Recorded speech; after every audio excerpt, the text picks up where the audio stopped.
Hey everyone, I'm Chris Joseph, and you're watching P-A-O No with a K. Alright, my first public affairs video, I want to talk about speaking with the media. Now, I will tell you that speaking with the media is probably in the top 10 list of the most feared things that anyone in the military would ever want to do. Why is that? Well, usually it's because you don't want to screw up. You don't want to look bad, you don't want to say something wrong, you don't want to get in trouble. You have all these fears and pressures built up inside you that just makes it a basically uncomfortable situation. So, what I want to do today is kind of just give you a few tips, a few pointers, a few rules of engagement of how you can better approach speaking to the media and make it a more comfortable situation for you. So, without further ado, let's get into the rules. Rule number 1 is everything is on the record.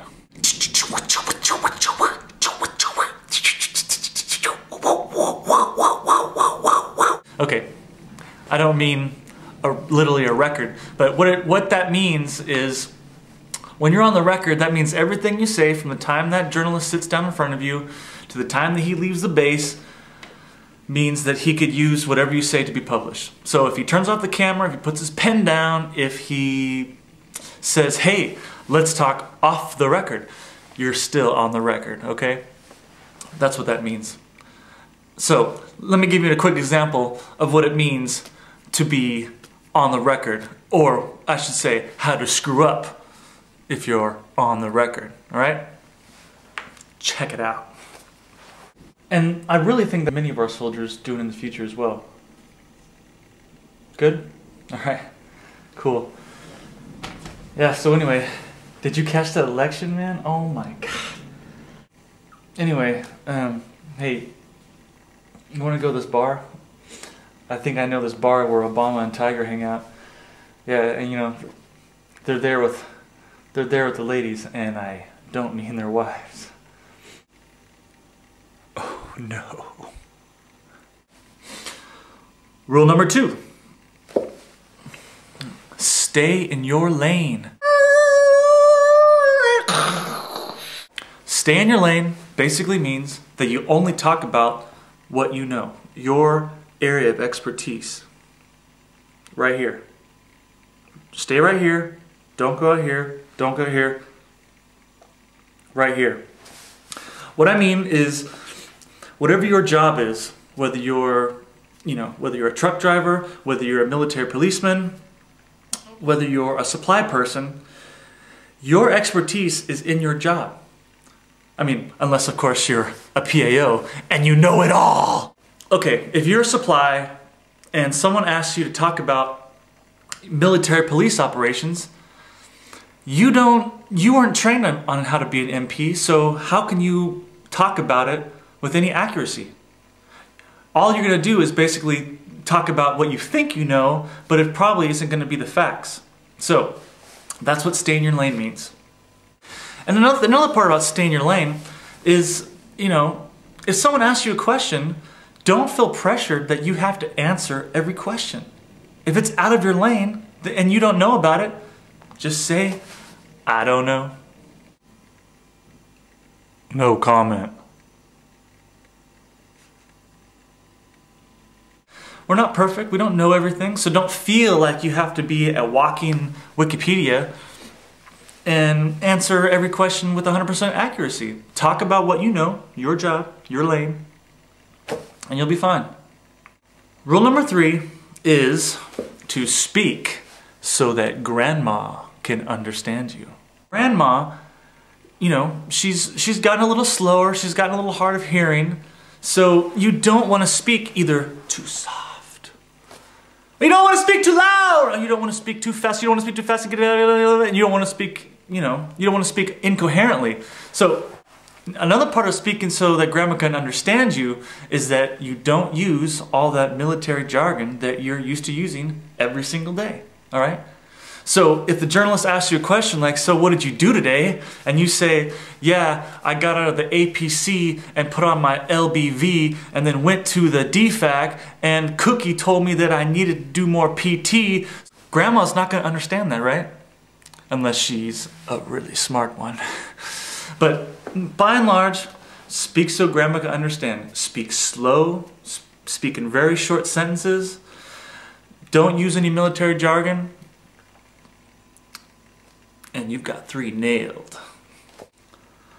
Rule number 4 is to remember OPSEC. I use an acronym. Oh. Operational security. Now, when we talk about OPSEC, we're talking about all those things that you don't want to say that can do usually 2 things. One big thing about OPSEC is you don't want to say anything that can get your buddy killed. The second things in OPSEC you don't want to say is things that can get your base blown up. Now there's a long laundry list of things not to say in OPSEC, but I'm going to basically boil it down into 2 basic rules. Don't talk about present and future operations, all right?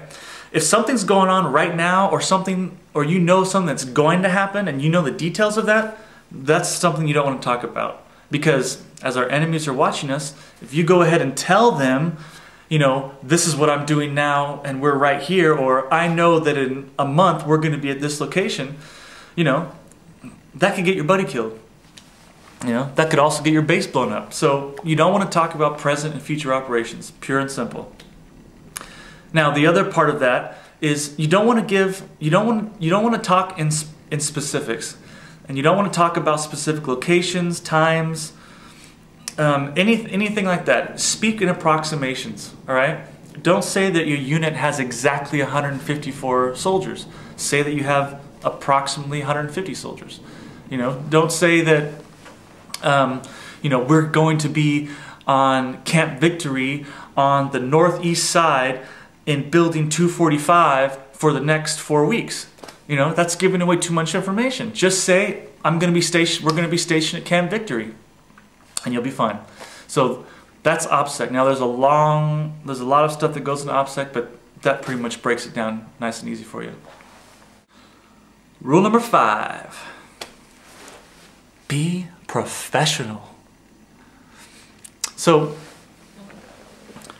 now if you get in front of a camera, if you're talking to a journalist and you have all the greatest facts and you are doing a great job telling it how it is, but you're not professional, then you're not going to have, then anything you say is not going to have any credibility with that journalist, and he's going to think that it's a bunch of crap what you just said. All right? Don't be up there using vulgar language. Don't be up there, you know, wearing sunglasses or, you know, having a uniform all jacked up. Just think about the basic things of good order and discipline in the military, you know? And that's being professional. I'm still working on that one. Those are the basic 5 rules of engaging the media from my side of things. Now, in addition to the 5, I do want to add one last thing. And this, to me, is the most important thing. Please, after you apply these 5 rules, please just be yourself. Okay? I mean, if you're not yourself, the journalist is going to smell it.